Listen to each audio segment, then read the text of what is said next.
Walid Salem, welcome to the show. Thank you, Amelia. I'm very honored to be on your show. I'm a big fan of yours. Thank you. This is my first English podcast. So honored to invite you as my guest. When I first arrived in London, you are my Airbnb host. And we just get along so well, and I learn a lot of stories from you. It was incredible how we clicked well together, and I think we shared a lot of things. That's why we became friends. I think we have a lot in common. You traveled the world and you moved from China to New Zealand, and I myself moved to different countries. So I think that kind of cultural experience made us see the world from a particular perspective. Yeah, from multiple perspectives. Yeah, and I think that kind of connects us, really. Just to start with, introduce yourself. Yes, I've been living in London for 16 years. I'm Egyptian, born and raised, born in Cairo. Got my education in Cairo. I studied economics at the American University in Cairo, and then did my first master's degree in development studies. I worked in development consulting, so I was working for private sector development in Egypt, looking at how to improve private sector in Egypt, enable the business environment in Egypt to become more business friendly. Then after working in consulting, I decided to go to Canada. I moved to Toronto. I was lucky at the time in the late 90s that the immigration policy of Canada was very easy.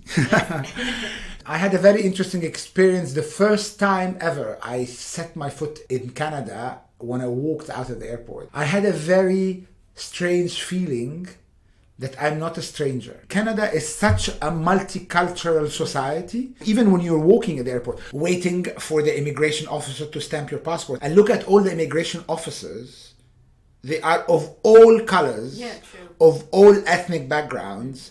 There are people of Indian heritage, there are people of Arab heritage, there are people of Southeast Asian heritage, Chinese heritage. And you look at them and you say, oh, they are so diverse, they are so different, but they all work for the same institution. The successful Canadian experience of achieving a multicultural society should be looked up to. I don't know about New Zealand. Do you feel the same way about New Zealand? Yeah, because New Zealand is considered as a migrant country, so you got immigrants from all over the world. As New Zealanders, they call themselves Kiwis, so they're all very friendly. In Canada, for example, people always ask you when you're in Canada, where are you from? I would always say, I'm Egyptian. It never bothered me to be asked this question. And the reason why it didn't bother me is because in Canada, it is written in the papers that you get when you get your permanent residency.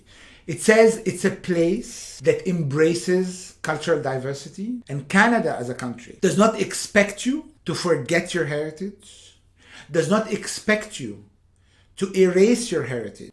In fact, it is when everybody holds to their heritage and bring their heritage and share their heritage and traditions and cultures with the rest of the Canadian society, is that the Canadian society becomes more rich. So the richness of society comes from the diversity of the heritage, cultural heritage that all Canadians share. This is the seed. The multicultural society model works in Canada. The people are not afraid of being called Egyptian while they are Canadian, or being asked what is their heritage, because they don't think that they will be treated as second-class citizens if they are asked. Whenever you get into a cab or go to a restaurant and the waiter asks you or the cab driver asks you, I don't feel intimidated, neither do I feel belittled that, oh, he thinks I'm a foreigner, so he asks me why. Does he think that I'm less Canadian than any other Canadian, like a white Canadian? That issue doesn't cross my mind when I'm in Canada. Even though London is home now, I have a British citizenship, so I'm British, Canadian, Egyptian, yet I also feel a sense of belonging to Canada. But I had an interesting experience when I was in New York once. Yes.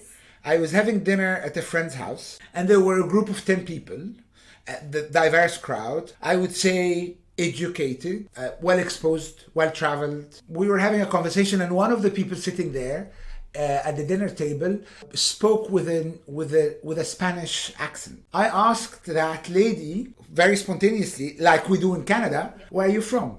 And she said, I'm from the Upper East Side. And the Upper East Side is a neighborhood in New York. very innocently, I said, well, I didn't mean where you live. I mean where you're from. Because if you ask me where you're from, I'm not going to tell you I'm from Kensington because I was not born in Kensington. I would tell you I'm from Cairo, but I've been living in London for 16 years. I told her that. I said, like, I didn't mean where you live. I meant where you come from. The host said something which I found a bit offensive. He said, like, we don't ask such questions in New York. Do you think that every American should be white? We don't ask these questions. And I said, like, well, I'm sorry if I've offended anyone. I didn't mean to. Those are questions that we ask in England and we ask in Canada, and nobody takes offense, because if you ask me, like, wherever I go in Canada, people ask me where you're from because they know that I have moved to Canada. I'm no less Canadian than any white Canadian. So being asked the question where I'm from is because people are curious, what's my heritage? And that also opens up conversations because they want to know where I'm from, what's my story, where was I born, what brought me here. You know, there is a story to be told. So I don't take offense when people ask me that question. But apparently in New York, they feel that when they are asked this question, that they are less American than any other American who was, like, you know, born in America with an English native tongue. When people ask where are you originally from, sometimes I feel like I think I'm not New Zealand enough to you, or not English enough to you. Probably people with open mind, they won't mind share. Oh, okay, I'm like you. Like, I won't mind share my Egyptian heritage. I think it's a tango. In a way, if I take offense in somebody asking me where I'm from, I'm contributing to the narrative. If I am British or Canadian of Egyptian origin or any other origin, then I am less Canadian or less British than the British who were born in Britain. So the fact that I would take offense would contribute to that narrative. But if I say, well, I'm actually British of Egyptian heritage, and I am a proud British of Egyptian heritage, or I'm a proud Canadian of Egyptian heritage, that of itself would kill the kind of narrative that asking this question implies a second-class status. That being said, this on its own is not enough. Like, you know, perhaps it works in Canada because also the system itself, the institutions themselves, the government itself, enables this to happen. And perhaps in America, the system does not enable this to happen. Shall we talk about the current, the Black Lives Matter? I see this become the global movement now. Even in London, we see so many protests gather together to support the movement. But you mentioned, you read the news about the Prime Minister's comment on that. Boris Johnson said that the Black Lives Matter protests were infiltrated by thuggery, that there were thugs in the protests. Well, I mean, it's a similar comment to Trump saying that there are looters in the riots and in the demonstrations. Maybe there are looters in any demonstration, not only Black Lives Matter now in the States or in the UK. They do exist. It happens. The interesting question to ask is, why do these young people, when demonstrations happen, why some of these people in the demonstrations loot? Why do they loot? What drives them to loot? If you follow that trail of thinking and the question that we just asked, you'd realize that people loot because they are dispossessed. Because these young people have dreams, have aspirations, they want to improve their lives, and they feel they are dispossessed. They are dispossessed of their dreams. They are dispossessed of their ability to achieve those dreams. They want to buy the simplest things, but they can't because of the economic situation, because of the incredible income disparities that exist in societies now. They are desperate, and their desperation pushes them.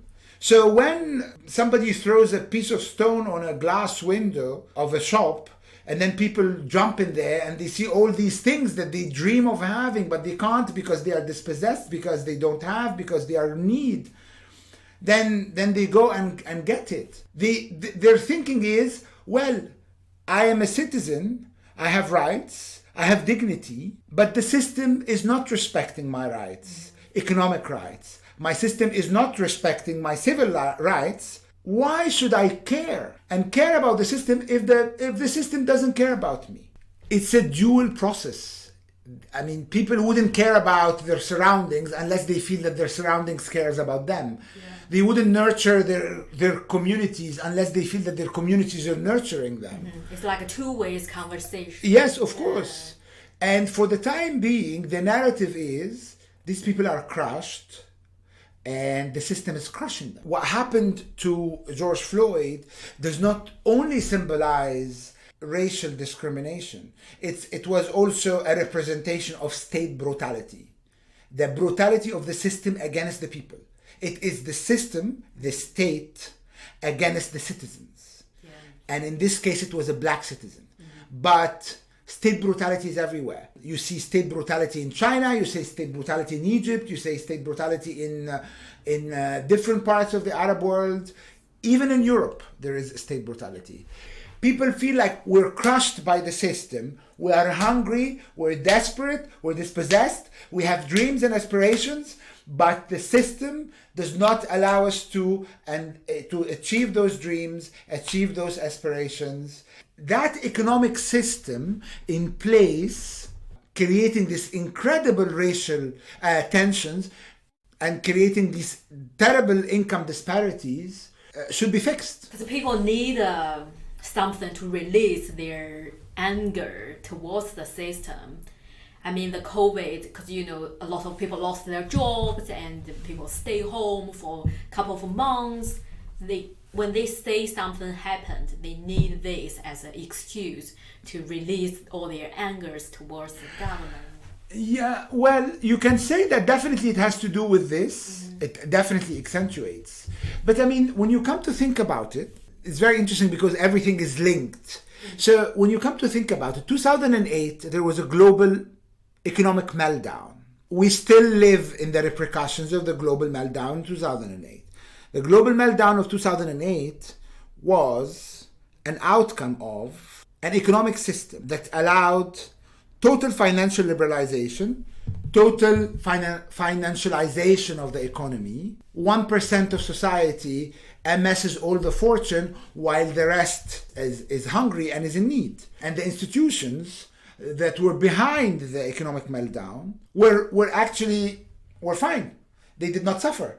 In fact, these banks were bailed out using taxpayers' money, and the government saved them. The taxpayers paid for that, and these taxpayers are suffering now. We're in 2020, 12 years since the meltdown, this crisis, and we're still suffering from it. Since then, nothing has changed.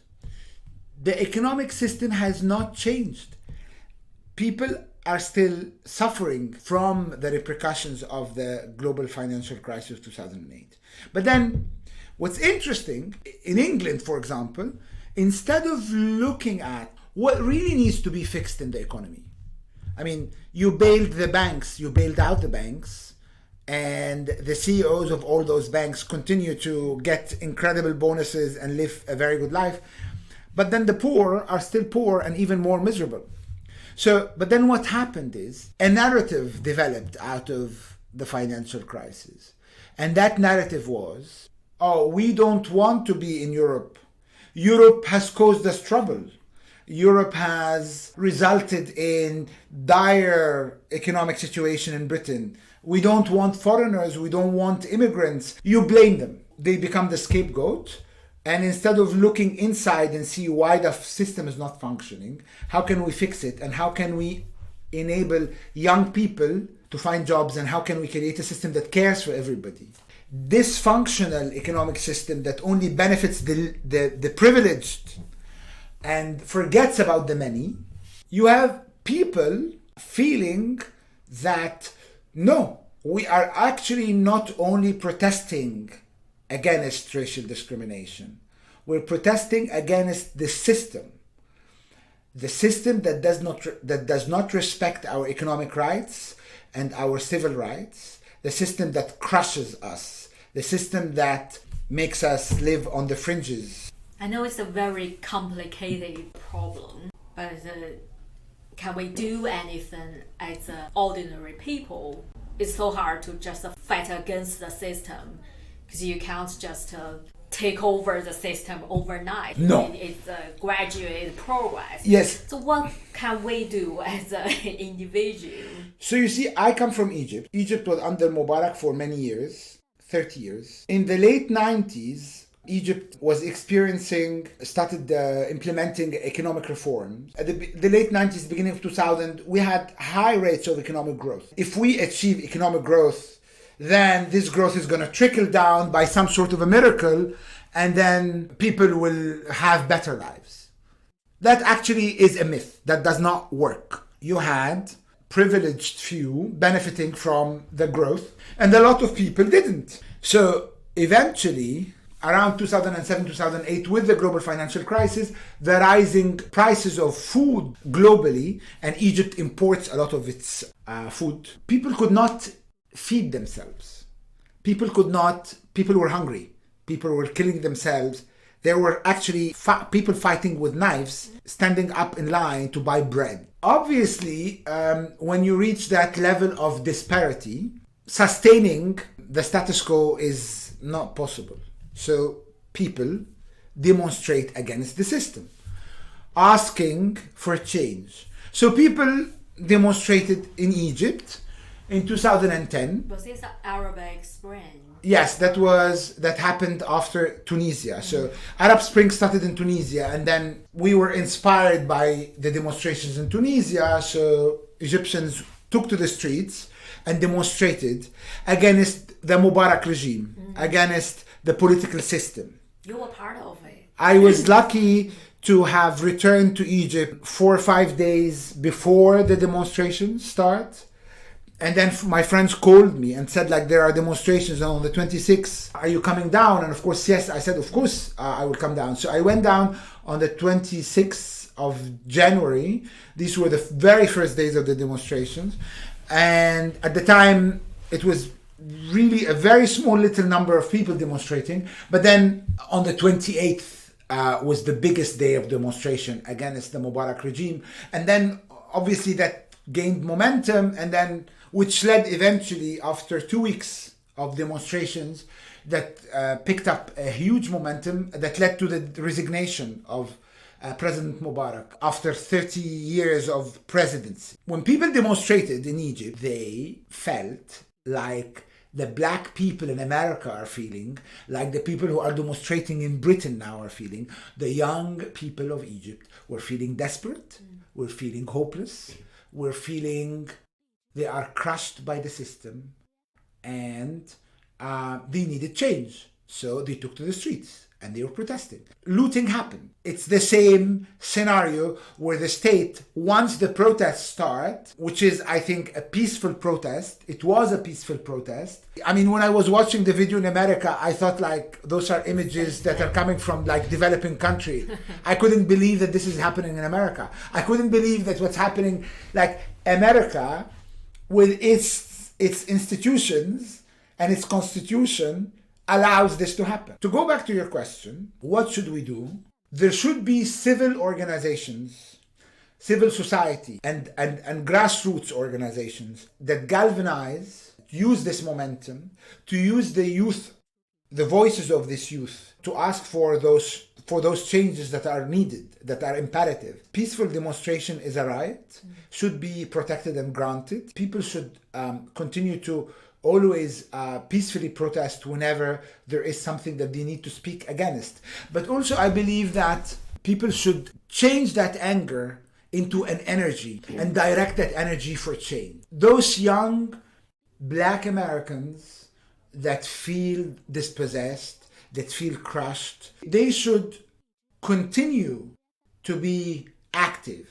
They should not just let their energy fade away once the demonstrations are over. Obviously, the continuation of the demonstration is going to bring about immediate action, like, for example, trialing the police people that killed George Floyd. There should be laws and regulations to stop institutional racism, and should be checks and balances within institutions everywhere to make sure that institutional racism does not exist. So continuation of peaceful demonstration is going to ensure that this process of legislative change is going to happen and should start now. Other changes that need to happen, like, what kind of economic structures we need in place. Mm-hmm. How should the economic system that we have in the country cater for everybody? What kind of ownership structures within the economy should be in place so that it benefits all people? It doesn't only benefit the privileged, mm-hmm. but it doesn't everybody.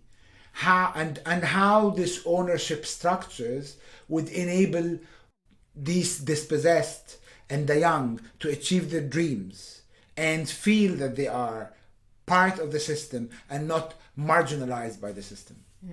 We do need to create a hope and vision for next generation.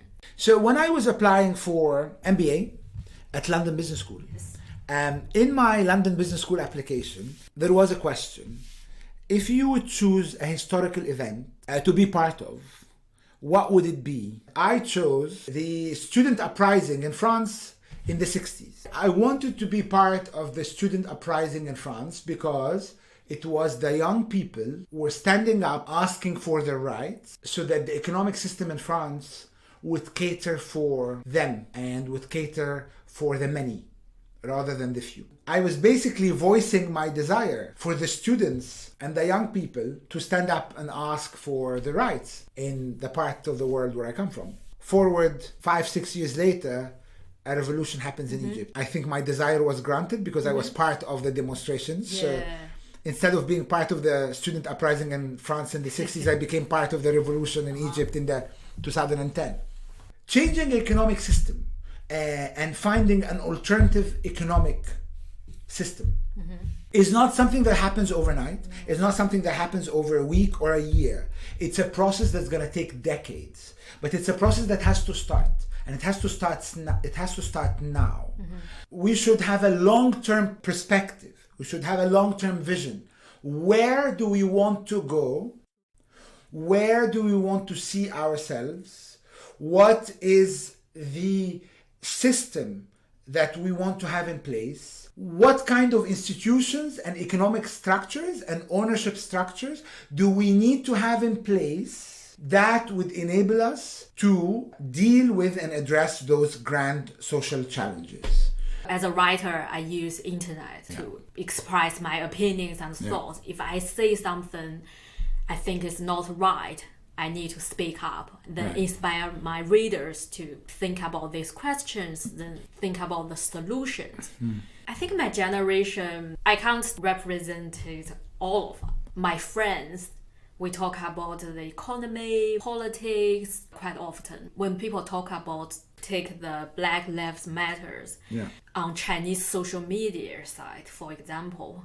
So people think there's nothing to do with them. It's a black people. It's none of my business. Right. But I don't think so. We're all human beings. Right. We're all connected together. Not one issue is separate from the world. Yeah. If we don't speak up for them, maybe tomorrow is the Asian people got killed unfairly. Yeah. So who speak for us? Exactly. So I don't think that all the colors or nationalities or anything matters. Totally. But like you said before, humanity matters most. Yeah. To me, you're a role model that I look up to because you're so talented. And you write novels, and you're a blogger, and you have a podcast, and you have a website. And to me, and I'm not saying this because you're my friend, but I mean it's really a lovely example to look to. You're a blogger, and you use social media, but you really use social media and you use technology tools for a good purpose. You use your podcast to talk about important issues. You wrote a novel that talks about your experience as multicultural, experience living in different countries and being a Chinese moving to New Zealand and coming to Britain, and how does this affect your character and so on. And you're aware of the global issues around you, and you actually use your energies and direct them to address those issues. Use those social media platforms and tools, technology tools, in order to speak up. Let your voice be heard, and let many others in China and in other parts of the world to talk about it and be aware of it. When George Floyd got killed, so many people share the black picture on their social media site. Then that's it. They thought, oh, I did something. To me, I'm not criticize their action. I think it's a good cause. They aware of these unfair things. But you just share the picture. That's not enough. We don't have a leader to direct people's energy to make some action. I think for my generation, we don't have a strong leader to lead us to make the positive change. We want to do good, but we don't have the direction. If I can have a long vision, have plans to lead people to do something, not just everyone just do their individual things, that won't make change happen. We need to gather all our energy together. You said something very interesting, actually. People share empty black picture on their Instagram and they believe they've done their bit. By sharing that black picture, they are showing their solidarity to the movement of Black Lives Matter. But is this really social contribution? I post something to say this, then some of my friends said, oh, you shouldn't criticize us. We just contribute in a different way. I said, okay. I'm not criticizing about you. I'm just questioning. Yeah, I'm just questioning, is that enough? Yeah. Do you just only want to feel good, or you do want to make change? Yeah. If you do want to make change, you just need to do something, not just on your phone, then send a picture, that's it. This is a very, very, very important question. So I had a fantastic boss. His name is Bill Fisher. He's an American. God bless his soul. He passed away almost 10 years ago. I still remember him with a lot of respect and gratitude. But I had a very interesting conversation with him when the World Trade Center explosion happened. At the time, we were having conversation, and I said, well, of course, what happened on the World Trade Center and this explosion and so on is really terrible. Violence is something that not acceptable against civilians. Violence of any sort against civilians is not something that I would contribute to it or accept. The interesting question is, at the time I was having this conversation with him, why did this group of people, this militant group, carried out this terrible terrorist act in America? Well, it had to do with American foreign policy and American politics and so on and so forth. Anyway, this is not why I want to discuss this story. But then at the time, Bill told me something. Why do you hate America? You studied in the American University in Cairo. You criticize American politics. So why do you hate America? And I said, well, in fact, I don't hate America. I find it very offensive. You actually see that civil conversation that I'm having with you as speech of hate against America. I don't hate America. I don't hate Americans. Being critical of American foreign policy does not equal hating America. And being critical of American foreign policy does not equal hating American people. That kind of narrative now is being used where everybody becomes critical of a system. He's being accused of being a hater or being an anarchist. Being critical, expressing your critique in a civil manner is your right as a citizen of any country, anywhere. Africa, Middle East, America, Europe. To protect those civil liberties and rights is also your right. Peaceful protesting is also your right. It goes back to our shared humanity. So me being an Egyptian British Canadian, being critical of an American economic system, crushing the young and dispossessing them of their dreams, then some American friends would tell me, why are you being so critical of our system? It's like, I don't think that being critical of a system is only allowed for the people of that country. So only Americans are allowed to criticize their own system, but foreigners aren't. Because now, in this time and place we live in, we are all global citizens. Exactly. Yeah, what happens in the far corners of America causes riots in England. Black Lives Matter protests in Washington brings about protests in Berlin. So, we live in a global world and we have become global citizens. Yeah. So me as a British citizen or a Canadian citizen, an Egyptian citizen, I'm impacted by what I see in America. So I have a right as a global citizen to raise my voice and criticize that and peacefully stand up for it. I always think of the idea of circles of impact. If each one of us creates around him a circle of impact, I'm going to impact my locality, my community. I'm going to be the voice to contribute to awareness in my locality. If I live in a small community in whatever, in Egypt or in China or in Portugal or wherever, I am aware of those issues. Through my community, as a socially responsible citizen, I should bring that awareness to them. Maybe they are not aware because they don't have the privilege that I have, unfortunately. And I say unfortunately because I think that exposure and education and access to information and technology should be the right to everybody. Unfortunately, in a lot of poor countries, that's not the case. So if you have those means of education, of exposure, of access to information, of access to media and technology and so on, then you should definitely use it. Definitely. Yeah. To enable other people who are less fortunate than you. So you create your own circle of impact. If you change the thinking of 10 people around you, and I do, and in every locality somebody does, then we end up, these little changes create a big ripple on the surface of society. Because as an individual, you do have the power to change another individual. You, for example, through your blog, you have the power to change because your blog is accessible by hundreds, by thousands, by maybe millions. Your voice reaches all these people. If you can think that Martin Luther King, without the access to that kind of technology that we have now, has managed to start the liberation and the civil rights movement when he did not have access to technology. So can you imagine when you have rationality, critical thinking, awareness, education, and technology, what kind of power do you have? Unfortunately, Trump has access to Twitter. He knows how to use it, but he doesn't use it for the right purpose. No. He uses it to divide, not to bring people together. Yeah, I do feel like very optimistic about our future. If all of our like-minded mind to change our world to the better direction, together we can do a lot. Like you said, we got all the tools our previous generation didn't have.